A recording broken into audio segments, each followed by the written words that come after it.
Direct from our newsroom in New York, this is the CBS Evening News with Walter Cronkite. And in Washington, Eric Sevareid, Dan Rather, Bruce Morton, Nelson Benton, Bob Schieffer, Robert Shackney in Newark, New Jersey, and Jeff Williams in St. Cloud, Minnesota.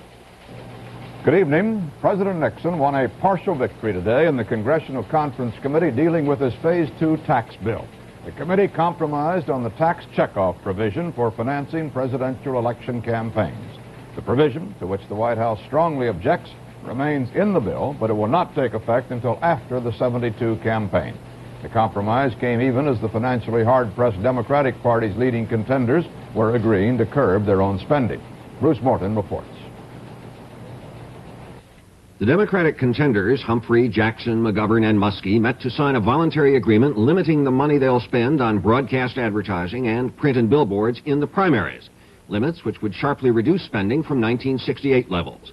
But a few minutes before the signing, they learned that whoever wins the nomination has a money problem. The Senate-House conferees on the tax bill kept the provision for a $1 tax checkoff to finance the campaigns of presidential nominees, but deferred it until 1973. Leaving this year's Democratic winner with more debts than cash. One candidate, clearly shaken, said, "I don't think I'll eat lunch. It's probably time to fast." And Hubert Humphrey lashed at President Nixon's arguments against the checkoff. That's a lot of hogwash. Of course, I think the interest... Just call it what it is. It's pure baloney, and he knows it, and I think the public knows it. These are strictly voluntary contributions, and it doesn't bail out one political party. It makes funds available for presidential candidates and political parties. Would the White House accept a tax bill with the delayed checkoff? White House spokesman said President Nixon still opposes it, but hinted he might sign the tax bill anyway and try to kill the checkoff later on. Bruce Morton, CBS News, Washington.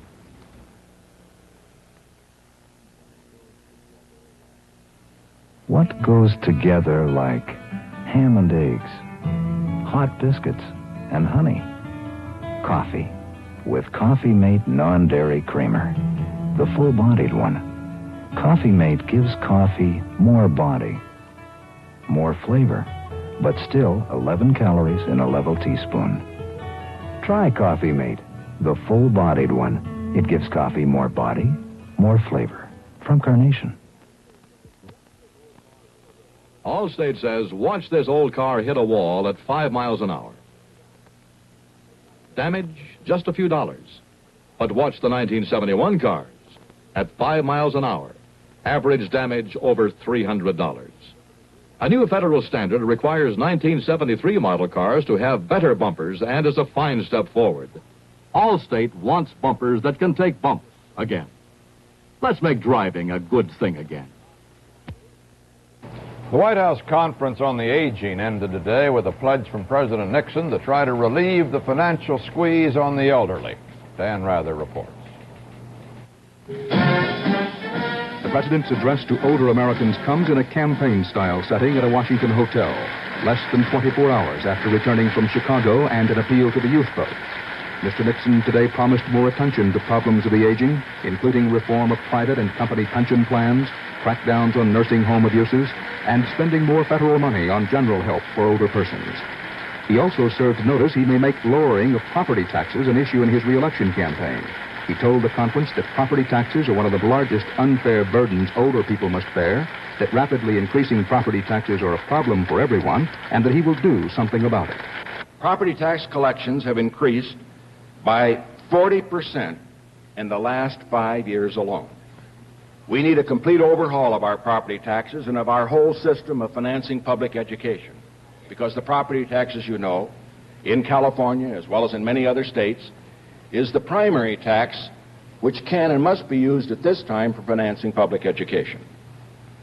Our revenue sharing proposals, which were made a year ago and which still have not been acted upon, can help relieve the pressure on property taxes, and older Americans have a large stake in enacting those proposals. But I believe we have to move on another front, more directly on the problem of property taxes. I am therefore working with our domestic counsel and working specifically with Secretary of the Treasury Connolly, preparing specific proposals to ease the crushing burden of property taxes for older Americans and for all Americans. The president spoke of seeking possible federal legislation to ease property taxes, but gave no details. He also promised to reconsider his decision not to push for expansion of Medicaid to include prescription drugs. Dan Rather, CBS News, with the president at the National Conference on the Aging. Earl Butz is President Nixon's new Secretary of Agriculture. The Senate confirmed him 51 to 44, and a few hours later, Mr. Nixon swore him in. Nelson Benton reports. The ultimate confirmation of Butz was expected by senators on both sides, but the 7-vote margin was closer than most predicted.